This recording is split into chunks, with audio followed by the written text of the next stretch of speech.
Welcome back to Gooner Fanzine TV. It's that time of the week again. We have assembled once more to discuss all things Arsenal that have gone on this week. I've been joined by Sergio BM, Layth Yousif, Dan the Man Mountney, and very honoured to be joined by Gooner Fanzine editor Kevin Witcher. Thanks for joining us, mate. Let's get straight on with it. I think this week we're going to address the title of the video, which is going to be what has Arteta specifically improved on since he's taken over from Freddie Ljungberg and before then Unai Emery. Dan, what do you think has been the main areas that he's really built on? Togetherness. The togetherness of the team. I think that was... It's been clear in performances this season. You look at Chelsea away, but it was really prevalent in the celebrations against West Ham on Saturday. Obviously, there was the lengthy wait for VAR to decide whether we had a winning goal or not, but they were all kind of stood in the centre circle, and as soon as it was given, they all went to each other, and there was a big kind of group hug, and that shows that they're all fighting for the same cause, whereas previously they clearly weren't. Yeah, absolutely. And there's been players that have come in and come out. Obviously, Socrates recently under Arteta hasn't been so much favoured, and whereas Mustafi has been. Do you think those choices have been the correct choices, Layth? Yeah, I think Mustafi's done really well, to be fair. I think he's done really well all season, surprisingly. To go back to your original question, he has made Arsenal more solid. There still does feel like they're only over one mistake away from conceding. Yes. And they were really lucky against West Ham on Saturday. They're good West Ham. I was very impressed by West Ham. I've seen a lot of Arsenal West Ham games over the years, and they came to attack basically. And I know some West Ham fans that were sort of criticising David Moyes, but I was really impressed by West Ham. But I suppose the positive to take from that is Arsenal got the victory, and it was quite funny as well. Sort of talking about this before, I did a tweet just after half time, and it was 0-0. Not particularly inspiring first half, and I said, quick question. We're underway in the second half again. Can we finish fifth? Can Arsenal finish fifth? Literally went. What are you talking about, you idiot? Blah, blah, blah. And then when we scored, I literally just said, I refer you to my previous question. Retweeted it. And everyone's going, not fifth, fourth. And it was just like, they just need to keep winning, basically. They need to be as solid as they can. Attacking wise, they do look dangerous, but then they've always looked dangerous going forward. So, the best thing about Arteta is he made the backline more solid. It was a really porous backline. There's still a lot of work to be done. And I'm so looking forward to him having a pre-season this summer to really work on it, bring a few more players in, and just really go from it, basically. And Kev, we've obviously all given our views many a time on Arteta. It'd be really interesting to get your view on how his start so far. I think generally he's brought back a feel-good factor in terms of hope. And football support is ultimately about hope. And I think we were losing that under Unai Emery. And there does seem to be a different atmosphere. It's interesting because on one level you could say nothing's changed, but I think it's the pain before the gain. I think there's a general understanding that this is going to take time, and we've seen enough signs that it's going in the right direction, specifically in the improvement in individual players, which is evidence that he is doing coaching which is working. So at the moment, I think that the feeling is this is definitely got a chance of working out, but we appreciate that it's not going to be an overnight thing. So far, there's been ups and downs. The path is never smooth, but it feels like the direction is right. Absolutely. Just to sort of jump in there, there's not many people on the planet who know more about Arsenal than you, Kev, to be fair. What's the main positive that Arteta's taken or given to Arsenal since being appointed before the Bournemouth game? Well, I think we've already mentioned the idea of the team spirit. Obviously, there's been evidence of that and what it means to the players to actually achieve a result. And we probably haven't been seeing that for maybe a year before Arteta arrived. Once that pretty good unbeaten run, which Emery enjoyed in the autumn and early winter of 2018, you just felt that there was something missing in terms of what it meant to the players. And if the players aren't invested in the result, you've got real problems.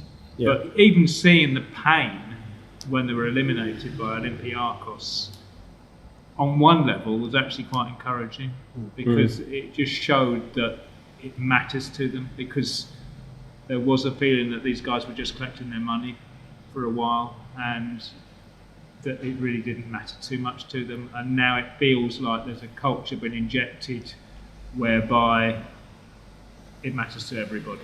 Absolutely. And, we really, as fans, we need to see that. Absolutely. Just one more for me. Sorry, Toby. Yeah. Just it's great to have you on, Kev. So we want to sort of tap into your knowledge. But which player do you think has improved the most under Arteta? Well, I wouldn't pick one, but I would say the three which really stick out for me are Xhaka, because basically, you know, he used to be seen as a liability, and no one could see what he was contributing. And now that there's more of a shape to the team, and that they're obviously playing under instruction, he's doing what he's been asked to do, and on occasion that's dropping into central defence and just basically forming a line, which we didn't always used to see lines in the formation.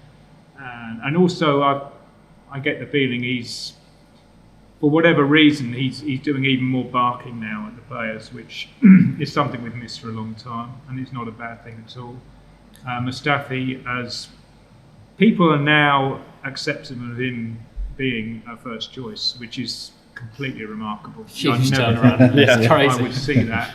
And the other one is the incredible development of Bukayo Saka. Yes, because absolutely. the kid is playing out of position, and yet you can see bigger clubs trying to get him. I believe he's actually signed a deal, someone told me, so that we actually have secured him for the future. I don't know if that's true, but certainly if it isn't true, you can see bigger clubs coming in for it, because he's just shown so much in the few weeks he's been working under Arteta. Yeah. Just on Saka, Arteta was obviously asked about him today at his presser, and he said that they are kind of working on a deal at the moment, so hopefully that will be close.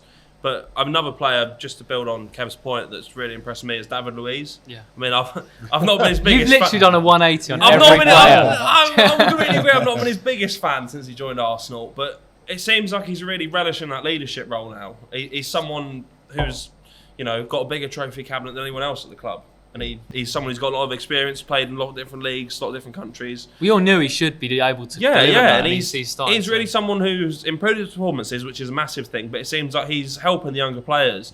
I mean, we saw, I think it was after Portsmouth, where he was, after the game, he was talking to Reece Nelson for a good 5-6 minutes, and he's done that a lot of times now, and it seems like Arteta's really said to him, you know, you are the experienced player in this team, and you have to lead by example, and he is doing that in his performances, and you have to help the young players, and he's doing that as well. So fair play to him, and obviously Arteta's had a big impact on him. Yeah, just to jump in there, sorry Toby, just in terms of Luiz, I agree with up to a certain point. Yeah. But, you know, and it is good that a 32-year-old who's won a Champions League, multi-starred player can actually do that to youngsters. A, why didn't he do that before?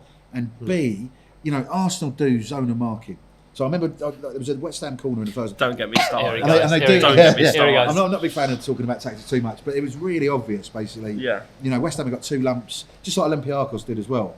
You've got to attack the ball in zonal marking. You've got to just go for the ball if it's coming into your little zone. And he's position, and you've got to have really good positioning. It's not just so much about anticipation; it's about good positioning. And he was so off a couple of corners. Yeah, we know that's the thing with Luiz, is like his decision making, and you can say the same thing about Mustafi as well. It's not always there. Yeah, but it's just positional awareness. Yeah, as of well. course. Yeah, it's something that I think has plagued him throughout his career and has possibly held him back from being a better defender than he currently is or has been. Yeah. But yeah, the zonal marketing doesn't help, and I think, to be honest, should be scrapped personally. But we could talk about that for hours. Obviously, sorry, one more thing, and I'll shut up. Basically, Torreira breaking his ankle, having his ankle. You're not going to broken. shut up, mate. I'm not going to shut up, am I? You know, We're here all night. It was ironic that Emery's last game for Arsenal, in charge of Arsenal, basically, he put David Luiz in midfield as a defensive midfielder. Because I think he's got all the skills and all the attributes. He actually looked quite good in the half an hour he played, didn't he? Yeah, absolutely. And, Almost you know, every manager he's played under has tried it. Yeah, or they've wanted to. Absolutely. So Torreira's out for the season, which he is, because Arsenal confirmed it today. Can he potentially play in defensive midfield? I don't know, but I'm just not a big fan of him in defence. But I take your point absolutely that he has stepped up and sort of, you know, assumed the mantle of the older pro and talked to youngsters. But I wanted that from the start. And why did I think agree, a point on that is that I think he's shown, particularly in his time at Chelsea, he's not a player to take a team by the scruff of the neck and build them up when they're low. He's sort of a leader for when things are going all right, basically, and that's not what Arsenal needed when Emery was there, and it's he can't be relied upon in a sense. So, but going back to what Kev said about sort of being a football fan, it's a lot about hope, isn't it? And Serge, you know, that hope sort of comes and goes, and a new manager, especially one that speaks like Arteta, is always going to bring that. But on the pitch, in terms of tactics, in terms of how he's used the players, what do you think has been the most impressive thing that he showed you? Well, it's the stability, because previously we complained quite often about how many different formations we played, different starters. That's been your point. Everything. What was it 23 different formations? Yeah, with 35 starters and stuff like that. It was every time you looked at the team sheet, you just had no idea what you were going to see. Yeah. You could never predict it. So you never knew when you were having a drink before the match with your pals whether you could be excited or genuinely bricking it. You know, like now we've got much more stable setup. We know who's realistically going to start to a point. It feels a bit more understandable. We kind of look at who's playing well. He goes, well, they're playing now, so it's a bit better. I don't know if I personally agree with that. I think Arteta's had a lot of chopping and changing while he's been there. Well, I don't think he's had it. It's Well, not no, as it's much. obviously not on the same level, but Also- I've not been to a game yet and been before the game thinking, well, I know who's going to play. He's always happy to change things, but Quite he's good in a way in terms of keeping yeah. the Well, I mean, guessing. he's given pretty much everyone minutes, hasn't he? Which is the important thing. He's getting everyone involved, and yeah, you obviously want to play your strongest team. But the fact he's giving people opportunities to impress, and he's said many a time that he's doing it on training, on the effort, and on the work they're putting in, both at London Colney and during games, shows that he is willing to give people opportunities. But bear in mind, he's had to come in and fix a team that was incredibly fractured, and he hasn't really seen much in them yet. So he's actually having to do the changes and swap arounds because he couldn't judge them based on what he saw from the previous season. Yeah. You know, Emery had them for 18 months and couldn't really get them to perform in any one set way. So Arteta's going to have to, obviously he has got in, he's gone, right, well, I've got all the ingredients, but I can't make anything yet. I don't think Arteta's got enough credit as that he's actually deserved. I mean, no disrespect to Freddie Ljungberg, I'm a massive fan of his as a player and as a coach. But you look at, you know, obviously he had the 5 games, didn't he? And he didn't really turn it around, didn't really lift anything. It was a difficult situation for him. But Arteta came in and it's a completely different club. There's players who were not performing under Emery and didn't seem interested, didn't seem like they wanted to be there. Xhaka in particular, obviously there was a talk of his move in January. And look at him now, he's a key cog in that team. And without him, I think they'd struggle. So massive credit to him. Yeah, but like you say, I mean, it was only 5 games for Freddie. Of course, yeah. Completely taken over on a temporary basis. There was uncertainty there from a team that was massively disjointed and misfiring. So, you know, I think I suppose that Brighton game cost Freddie a long-term, temporary position to the end of the season when we lost 2-1 But he did in bring early December. Did bring us the highlight of that West Ham win. That was, for me, that was almost the highlight of the season. Those 3 goals in 9 minutes in the away end at West Ham. Because that lifted up the fan base so much. Especially after 2 months. Off 2 the months floor. And it was just so intense to have that feeling of winning back. Yeah. And I think, you know, Freddie needs to get a little bit of respect for giving us a little bit of that momentum. Absolutely, yeah. And he had a fairly tough run of games in a tough period in a very short space of time. Yeah, well, we were at Norwich, weren't we? So was that his first game? And it was the 2-2. And then we had played so well. and then we had the City game as well. So he had a really unfortunate run there. Yeah, absolutely. And Arteta's come in. Obviously, he's done really well in the Premier League so far. He's had the European game, so he's had a lot of time to work the players out now. And it's quite good to see that what he's seeing in them is working. Seeing Saka and how he's coached him into a better player. How Mustafi's come back in. Xhaka, like you said, everything's sort of started to gel. Yeah, and there's so much more to come as well. Yeah. And so what are his biggest challenges? So obviously, you know, we know that at the end of the day, his goal is to get Arsenal back to Champions League football. But what on the pitch specifically are his challenges? Obviously, Lacazette, get him firing again and deliver Martinelli to his potential. What else are his big challenges? Obviously, the defence. I'd address that to Kev, really. Well, I think the discipline and focus to cut out individual errors. I mean, the thing about Arteta is we're going to see Guardiola football. And Guardiola football is all about possession is king. So it does not matter where the ball is on the pitch. We're not going to play percentage passes. And there is a risk that goes with that. Manchester City fans who watched Guardiola's first season will attest to the pain you could suffer through absolutely insisting on that kind of policy. And ultimately, Guardiola got it right by getting in players who could do it better. And really, I suspect that's the path that Arteta will try to follow. That's actually a really interesting point, because his Guardiola's model is very difficult to replicate because he does it with top players, and Arsenal aren't going to be able to deliver his most expensive player is Rodri at 60 mil. He hasn't spent that much money. Yeah, but it's lots. I don't know. He spent 130 million on four. No, you can't. Yeah. But It's lots of there's top lots players. of expensive players, but he hasn't got like massive numbers players. So he hasn't got like the Pepe at 72 million. He's got 2.5 He's first 11s. Yeah, but Someone check his temperature. It's not right. what I'm saying is he's spending a lot of 50s, but he's not spending outrageous amounts of money like Everton did when they bought their players. In fairness do to you know City, what they do is they spot talents at a price which becomes reasonable later on. So, that's for good. example, fair. who'd heard of Sane in England before they signed him? Yeah. That's true. Yeah. And we thought, my God, they're paying 35 million for a guy nobody's heard of. Yeah. But what they've got is a good enough scouting system to say that guy is worth that money. So they don't need to buy a Paul Pogba, but they can buy someone at half the price who turns out to actually give them more than a superstar signing. So credit to City, yes, they have money, yes, they can keep buying players at a level which we couldn't compete with, but nowadays they don't make too many mistakes. And for me, I think part of the reason Arteta was chosen as the new head coach was because there was a belief that here was a guy who could develop talents that we could get cheap. So, I see the model as being, we're going to A, use academy produce, B, we're going to probably sign more players from South America. Yeah. And, in fairness, I honestly also believe that the policy will be that we will sell some of them at vast profits until we're back at a level where we don't need to. Yeah. But for example, I could see Martinelli going in 18 months' time for a huge fee, simply because that's the way the club is operating at this time. That's interesting.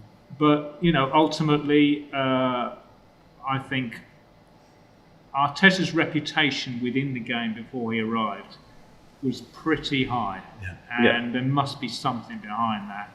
And I think we're starting to see evidence of it with his use of the youngsters, and with some of them, there are obvious improvement. Yeah, absolutely. I wrote a couple of stories last summer about, Rao and a few others sort of having that policy where you are going to buy talented youngsters. Martinelli is so far advanced from the sort of blueprint they expected from him. But you're absolutely right. Unless, he could potentially go to Spain eventually over 2 or 3 years, a big club at Spain, if he carries on his progress. He's still only be early 20s. Arsenal can't match those players, those wages basically. So if they get a massive fee for him, you can reinvest. You're absolutely right, and that was basically the gist of what I wrote about last summer as well. Yeah, no, I think that's what's going to happen. Unfortunately, hopefully not, because no one wants to see Arsenal be a selling club. But Ray Kennedy went to Liverpool in sort of 72, 73 or whatever it was. It depends how good they are at replacing. Yeah, it is an That's the incremental thing. process, and it's possible that given 5 or 6 years, we could have as good a squad as. A good enough squad to win the title if they get it right. Yeah, touch wood, yeah. And it is down to player recruitment and player development. But in terms of the development, I do think Arteta is possibly as good as we're going to get. Yeah. Certainly in terms of what we can afford. Yeah. And looking that far forward, it's quite interesting because when Martinelli does, as you say, inevitably go for a big fee, it's, we've seen a lot of clubs really struggle to reinvest that, like, particularly Spurs when they lost Gareth Bale. They dreadfully reinvested. They splashed money on nobody, didn't they? Vincent Janssen. Yeah. and worse before. But that's a huge challenge for Arsenal's board, isn't it? Well, to get I that think right. that's the answer to your original question of, what is his biggest challenge? I think, firstly, he's already overcome his biggest challenge when he was appointed, and that was lifting the place. Yep. I think he's certainly done that. But his next biggest challenge is the summer in terms of getting a good pre-season and fixing things tactically, but the recruitment is the most important thing. He needs to strengthen the areas that clearly need strengthening, so the central defence, possibly another midfielder, maybe looking at a striker depending on what happens with Aubameyang or Lacazette. He's got to get that right, and I think he'll have the backing of people like Raul Layth, Edu as well. I think he'll have that support to help him, but he'll certainly have players in mind that he wants. And the young players will obviously help. We've seen people like Saka, Martinelli this season, they really come to the fore, and they're obviously only going to get better with time. keeping hold of him will be the big challenge. But yeah, the recruitment in the summer is his biggest test so far. Yeah, I mean that's the other thing is that, you know, whatever Arteta does, it's behind the scenes. There's a lot of shifting that's happened in the last couple of years, and that all needs to get settled, doesn't it? And I think that will settle in the summer, though. Yeah. I mean, obviously, you know, Ivan Gazidis left and was replaced, and it's probably a good thing in hindsight. Well, not in hindsight, certainly. They want him out of Milan as well, don't they? Yeah, well, it's not going well for him over there, which is, I wouldn't say pleasing to see, but yeah. I mean, as I say, I think he's certainly got that support that he needs. I know some of us aren't big fans of that director of football kind of hierarchy, but I think it does help. And it's not just falling on the manager to be criticised for signings. You look at late in Wenger's reign when he was criticised for signings and players he brought in, and I think the director of football model doesn't really have that kind of thing of it just falling on the manager. It's quite interesting actually with Gazidis. I don't know how closely you've been following this, but obviously there's been splits behind the scenes at AC Milan, hasn't there? And obviously, I mean, is that a pattern for Gazidis? Well, you can't blame it entirely on Gazidis because No. Milan has had a few issues for a long time now. Italian football management teams have been fairly dreadful all round, really. You know, Juventus had a lot of trouble, Inter had a lot of trouble, Milan had a lot of trouble. Obviously, Palermo closed down as a club now. Yeah. So there's a lot of issues in Serie A, Serie B and stuff like that. So you can't necessarily blame Gazidis. Obviously, coincidentally, it does look like he might be at fault. But the fans aren't happy though, are they? With him? Italian fans are never happy. Says the bloke who runs the sports bar. Yeah, If anyone would know, you should see them when they lose. It's very audible. In fairness, Gazidis was brought in because he is regarded as someone who can get hold of the finances, and I think the finances at Milan were a bit of a mess.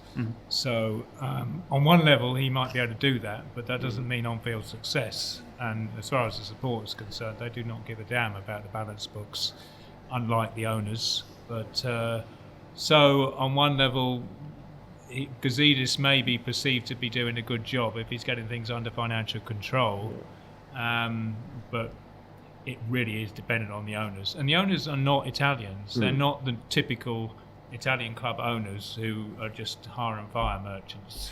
So it will be interesting. I mean, even I was surprised Gattuso stayed in the job so long. Yeah, and he is not suited for that role. Well, you know... He's far too fired up to be a manager. So it will be interesting to see how that story plays out. But ultimately, if you want someone to bring you success at a football club, it probably isn't Ivan Gazidis.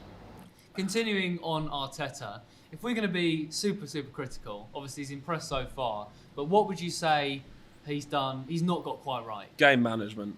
I think that was especially prevalent in the Olympiacos game in the way they played just from the start, basically. They didn't know whether to stick or twist on the aggregate lead. And whether that was the players, no one will really know. But I think that not having that experience of being a manager previously, knowing what to do in big games like this, there's no doubt about it. That was one of the biggest games of Arsenal's season in terms of, you know, wanting to get into Europe. The Europa League was a way in, and they'd highlighted that. And there was that bit of like, what do we do here? You know, I don't think Arteta really knew what to do. So that would probably be my biggest criticism, that game management. Kev?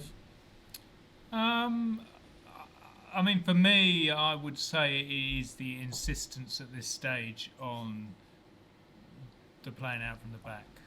I just think that he should trust his players a bit more to make the right decision at the right time, because it has led to too many errors and conceded goals. So I can see it coming in. I can see it working eventually. But right now, the team is just a bit too fragile at times to need to do that on every single occasion. So I just think we need to mix it up a bit more, and he should be a bit less rigid on that. Do you not think they're playing out? Obviously, I'm not a fan of playing out from the back. I just think it's a ridiculous thing to do. But do you not think they're playing out from the back better than what they were under Emre? That was obviously one of the main criticisms. Absolutely. It's marginal. Okay. And I think it does depend on the game situation. Yeah. Certain teams are better at exploiting the opportunity that allows them to press. Mm-hmm. In fairness, you know, on one level, nothing's changed. There are times when Arsenal under Arteta don't look that different from Arsenal under Emery, and you can hear that in the crowd's frustration.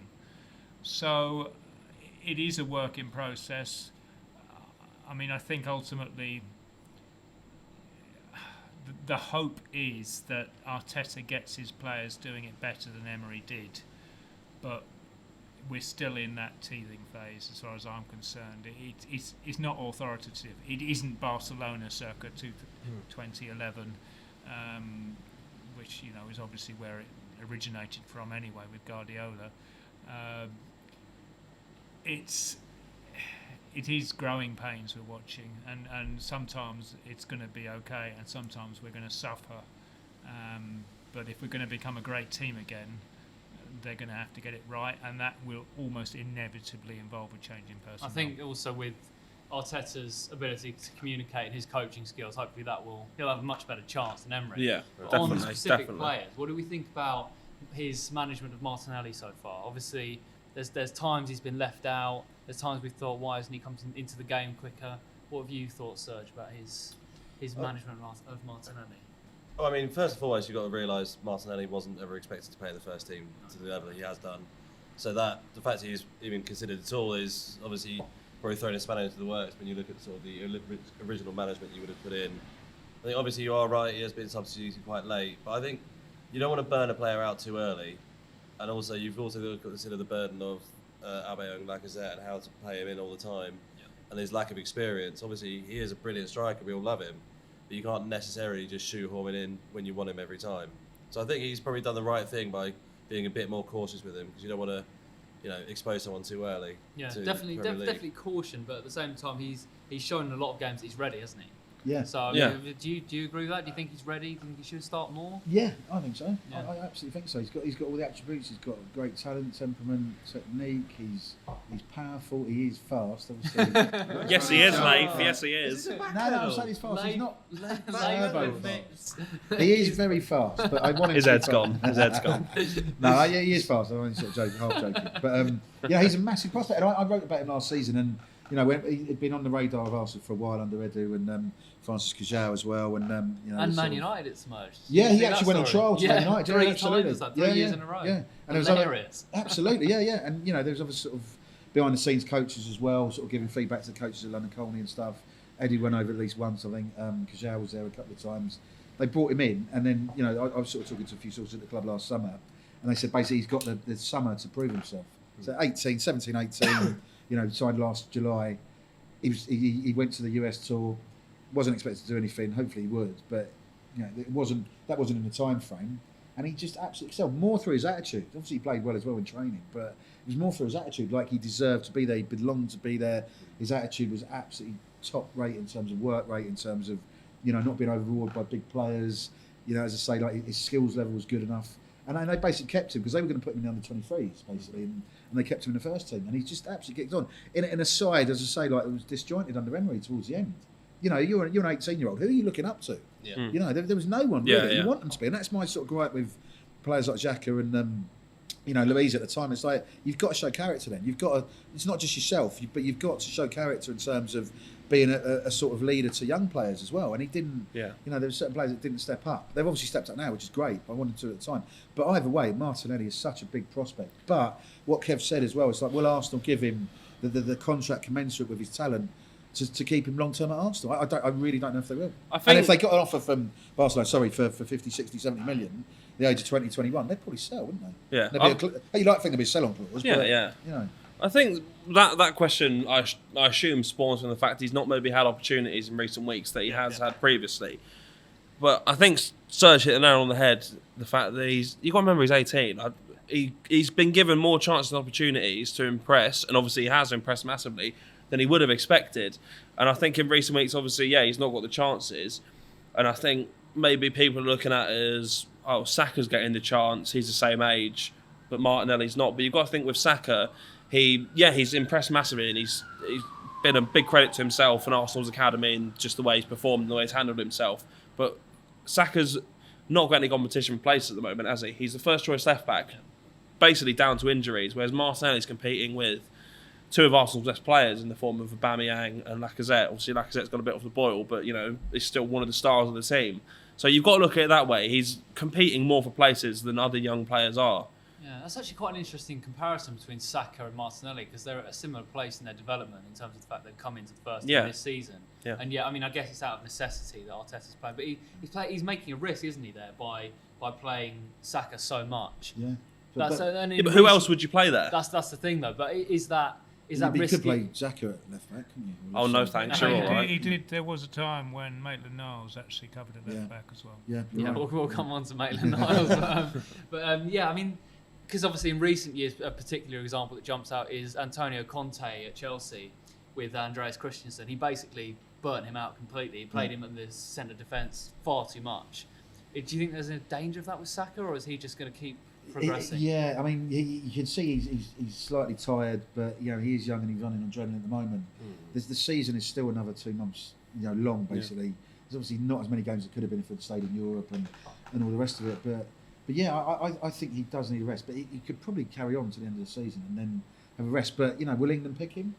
How many left backs or left-sided sort of defenders, wing backs are good enough? Danny Rose, do me a favour. Numbers wise, he's better than anybody else. Yeah. Well, give us some numbers then. You're the numbers. Well, he's nine assists is more than any English left back. I think that in total cup games as well? All competitions, yeah. I mean, the one player who probably would get that spot is Ben Chilwell at Leicester. Who's obviously been really good this season, has been for the past few seasons. So he might get the spot. Players, of course, yeah. I mean, Luke Shaw as well at Man United, who's kind of had a bit of a resurgence. Seen the size of him. I've got more chance of playing left back. Oh wow! The one thing I would mention, you talked about, is he having too many minutes, whatever? Is he getting a bit of burnout? The one thing I would look at is someone like Jack Wilshere, obviously at a similar age, came into the team and had a lot of minutes, and maybe that did affect. Obviously, he's not had a great injury record, maybe it did affect him, and I don't think that'll be in the back of anybody's mind at Arsenal. But you've got to look at it that way. You don't want to give him too much too soon in terms of minutes, because it can have an effect physically. Yeah, I mean, we interviewed Jack Wilshere around his house and stuff, and like a couple of years ago, and he's a really, really good guy. But he did concede that his career suffered massively from injuries, debilitating injuries. I think it was more than 30 basically. Yeah. In the course of getting to, he's 28 now as well. We're not even talking about potential anymore, and it's just really sad. Yeah. Obviously, Arteta said he could have been a phenomenal player the other day. I was there when he said it at Golney, but for injuries, and it's just such a shame. He almost suffered because he was too tenacious. It was a lot. I don't think Saka is in the same sort of tenacious mould. He'll obviously give you 100%, and he'll be bombing up and down the left wing. But Jack Wilshere's second touch was always a tackle because he was driving on. Not so much because he had bad technique, because he had good technique, but he was always driving on. Yeah, but whereas Saka can use that extra bit of pace. Yeah. To get by. But with Wilshere, it was a lot of non-contact injuries. Obviously, he had that really bad ankle injury that kept him out for 18 months. But beyond that, it's been hamstrings. But that's from playing too many games and being in the red zone. It's true. Yeah, and some players just have running styles that just he's quite sort of Jordan Henderson sort of, isn't he? But it's a real shame because I love Jack Wilshere. Yes, I agree. I don't know if I can actually run. I don't think I've run this decade. To be fair. Obviously, Kev, you touched on Maitland-Niles, or as Glenn would call him, Maitland-Miles. Maitland-Niles? Maitland-Miles. Glenn's got multiple different names for him. Yes, that's it. Yeah. But his actual name? His actual name, which I keep forgetting now. He's got it wrong. I mean, I've said this before. When I type it, I think, which way round is it? Glenn's confused me a bit. But it is Maitland-Niles, we can confirm. But anyway, on him, he's completely disappeared, hasn't he? Yeah. Arteta doesn't rate him at all. Kev, what do you think about his just complete disappearance from the team? It's very odd because initially, he was playing as the right-sided defender, and from my memory, didn't do too badly. Played quite well, yeah. The United game was really good. The 2-0 on New Year's Day. Yeah. So you just wonder. I mean, with Arteta, he talks about his non-negotiables. You wonder if there's something going on which we don't know about sometimes. Yeah, you do wonder about attitude and things because like that. it just doesn't seem to add up. Given that he seemed to be performing okay, that we end up playing Socrates when Bellerin isn't fit to play. Yeah. What does that say? So it's one of those which maybe we'll find out one day, or maybe just in whatever they're doing in training. Maitland-Niles has just fallen away in terms of performance. We don't attend the training sessions. We don't know what goes on. But there seems to be something there. There seems to be a reason, because you'd have thought by now he'd have made an appearance or two, at least in the FA Cup. Yeah, I must admit, I've been to a couple of sort of open training sessions in Europa League, and I always say you're never going to get any trade secrets, but his body language didn't look as energised. He was really relaxed all the time, doesn't he? Ozil looks relaxed, but sometimes he'll turn it on. Sometimes he doesn't really care in open training. It's not really intense. Yeah. But you can really tell sometimes in terms of body language. Certainly with in front of the sort of press for 15 minutes, it's a real sort of you're just lifting the curtain for a few seconds, a few moments. And you can tell by body language sometimes. You can tell by the way they sort of physically interact with other players, what they say. Not everyone's demonstrative or talks a lot, but it's just there's something missing. Basically, I know without going into so much detail. Yeah, he had a few personal issues, but at the same time, once you're in that training ground, you've got to do your best. You've got to do everything you can, put everything to one side, and do it. And he wanted to play right midfield or right wing back further forward. He did it, and he didn't play well. So it's like, what can Arteta do? I think it comes down to the two things Layth has mentioned there.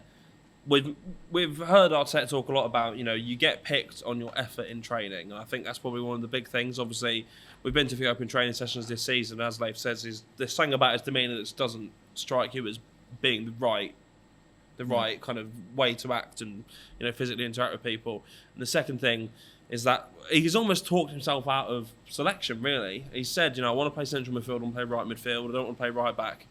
But, he's shown, and, no offence to him, I think there is a certain amount of talent in there, but he's not good enough to play in those two positions he wants to play. Yeah. He's given a chance earlier this season against Forest, I think it was. And he was nowhere near good enough. I think I gave him a 3 or a 4 in the player ratings. He just seriously wasn't good enough. Yeah. And by saying I want to play in that position, but having so much competition and not being good enough, has basically shown to Arteta that, I can't play you at right back. Yeah. First and foremost, Arteta wants players to work hard with the right attitude, and I'm not sure Ainsley Maitland-Niles has done that to the level that he should be at, given his talent and what he's done at Arsenal basically previously. So it's a real shame. If he carries on that, I don't think he's going to have a future at Arsenal, which is a real shame. He's almost been kind of. I mean, we talked about it in the past about versatile players. I think he's almost been a victim of that. Yeah. Being a versatile player can be a good thing. You don't got someone like James Milner, who's played in multiple positions in his career and has been incredibly successful. But I think a lot of players who are like that, who can play right back, central midfield, whatever, don't really have a future anywhere because you don't know where the best position is. And I don't think I know where Maitland-Niles' best position is. Yeah. And if you're a utility player, ultimately you're going to fall down because someone who's a specialist is going to take that position. Yeah. So you might flip around, but you're going to slip down the pecking order. Yeah, you become one of many rather than being a key player. Yeah, absolutely.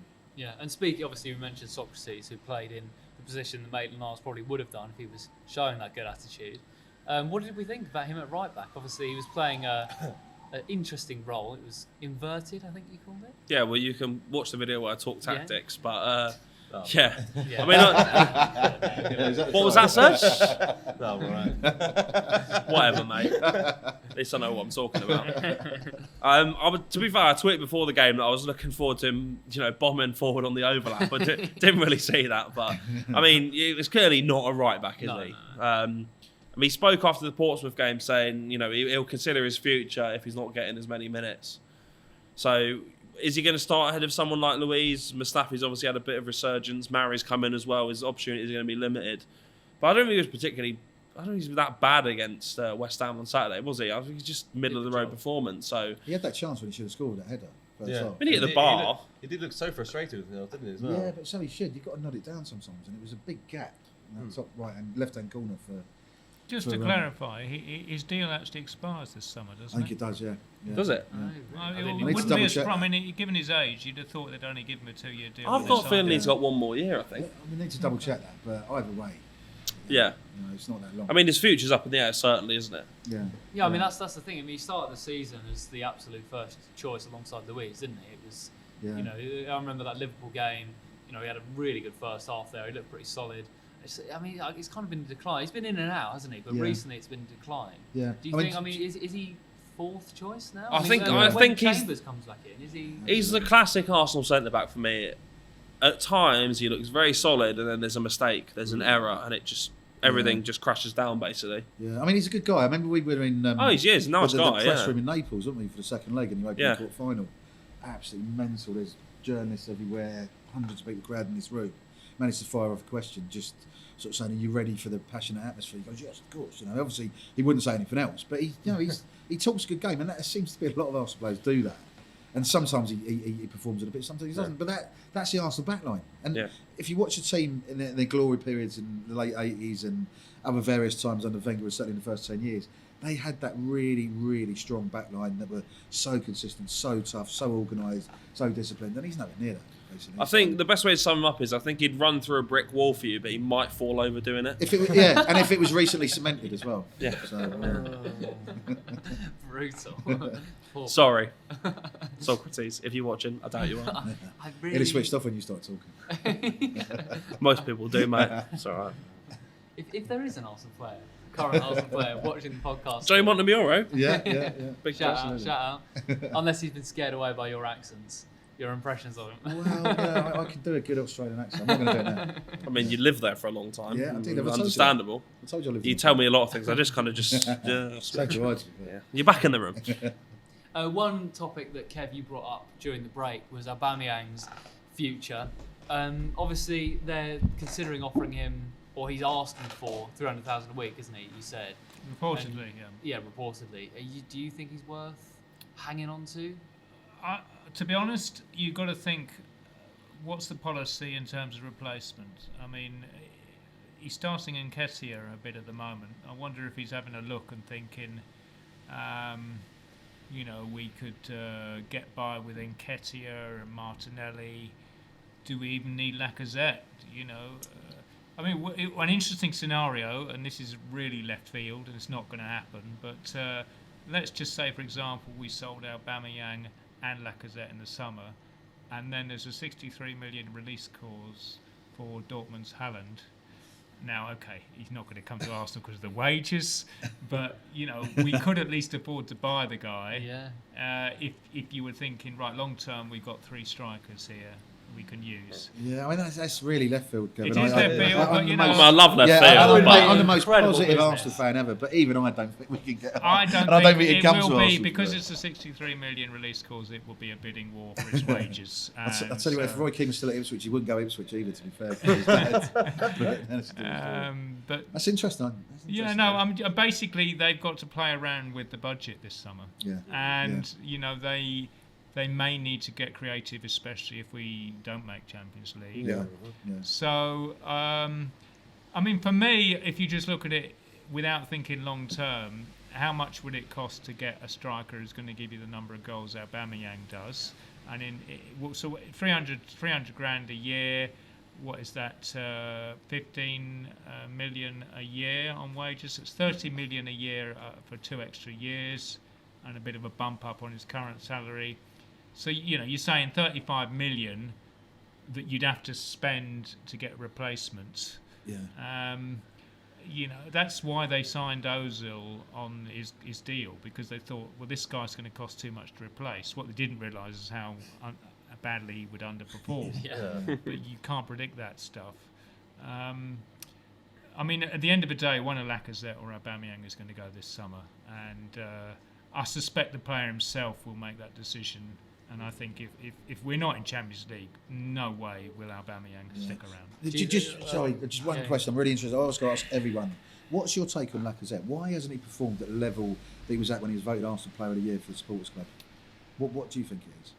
I think he needs to start every game to be the player that delivers the number of goals we expect to see from him. Being in and out of the team isn't doing him any favours. But ultimately, he isn't as clinical as he needs to be, and so a bit harsh. But it seems to me that he scores some great goals, but just not enough. But the thing, been thinking about this with Lacazette. Obviously, in recent weeks, talks a lot about him and how he's not performing, and he obviously had that. I think it was 9-game goal drought where he didn't score, but he's got 3 and 4. Recently, but numbers can lie. I mean, they weren't beautiful goals, were they? Yeah, but they've won his games. They obviously the away leg at Olympiacos, he scored the only goal. Scored the only goal on Saturday. He's winning his games. Yeah, but also the assist on Saturday was a hand on a plate. Anyone could have got that. I don't think you would have. He's missed a few over the last few months, so. And I'm definitely sure he wouldn't have got it. He wouldn't even kicked it, let alone put it anywhere near the goal. Chase it down, walk He it tried in. to eat it. Yeah. Or is that me? That's you, yeah. Sorry. It's But I mean, interesting. Aubameyang came out recently in public and said, a career is not always about winning trophies. It's about scoring goals and having fun. Yes and no. And I think maybe that's a hint that Well, he no, wants to what say. he was saying is that you don't have to win trophies to be a great striker. Yeah. Yeah, Do you agree with and that? I was there when Arteta was asked that question basically, and because he basically said Harry Kane scores 30 goals a season, he hasn't won anything, and it was a little bit of a dig, And but he it never wasn't a will. dig as well, and it was just like, yeah, you're right, Aubameyang, and he was sticking up for Aubameyang. He just goes, yeah, he scored lots of goals basically, but he hasn't won trophies. Doesn't mean he's not a world class player. So Do we think he's going to force a move away to a No, Champions I League hope club? not. If I Arsenal think, don't get I think the thing with his future comes down to a couple of key points. Firstly, in terms of looking at it from an Arsenal perspective, you've got to think about his age. He's 30, 31 now. He's approaching the twilight of his career. We might see a rapid decline next season. No one knows that. He might score 5, 6 goals. No one can foresee that. But at the moment, it's hard to predict when he'll lose his pace as well. Because his pace is a key part of his game. Exactly, yeah. But Arsenal at the moment have got to look at what he's doing for the team, and he's carried them at times this season. They've got to do everything to keep him. Secondly, you've got to think about the fact we've had people like Van Persie and Sanchez in the past. We don't mention their names, whatever. But they've been in a similar situation where the contract's running down and they've angled for a move. He's not done any of that. There's not been a point where he's come out and said, "Oh, my future's up in the air," whatever, blah blah blah. I don't think there's been a point where he's Aubameyang. Aubameyang. Okay. I don't think he's had that kind of discontent of "I don't want to be here." He's spoken about how happy he is, how much he loves the club, how much he loves his teammates. He's got a lot of good friends. So I think they've got to try and do everything they can to keep him. That's obvious. And I think the fact that he's on side in a way, and the fact that he's not unhappy, really does help him. Fair point. Fair point. I'm not sure with everything you say, but at the same time, he just hasn't played that well. I know you're saying like he's sort of led the line at times and the rest of it, but he hasn't contributed that much. If you're not scoring as a forward, he does play with his back to goal. And for the Serge season, looked as confused as No, I no, feel. but You're for saying this- Aubameyang's not scored? no, sorry, I think you're talking about Lacazette. Aubameyang. No, sorry, scrap that. Lacazette's brilliant. Yeah, Aubameyang's brilliant. Honestly, it's been a long my day. God. It's all broken down. Just to confirm, I was talking about Aubameyang. Yes, so was I. God. Honestly.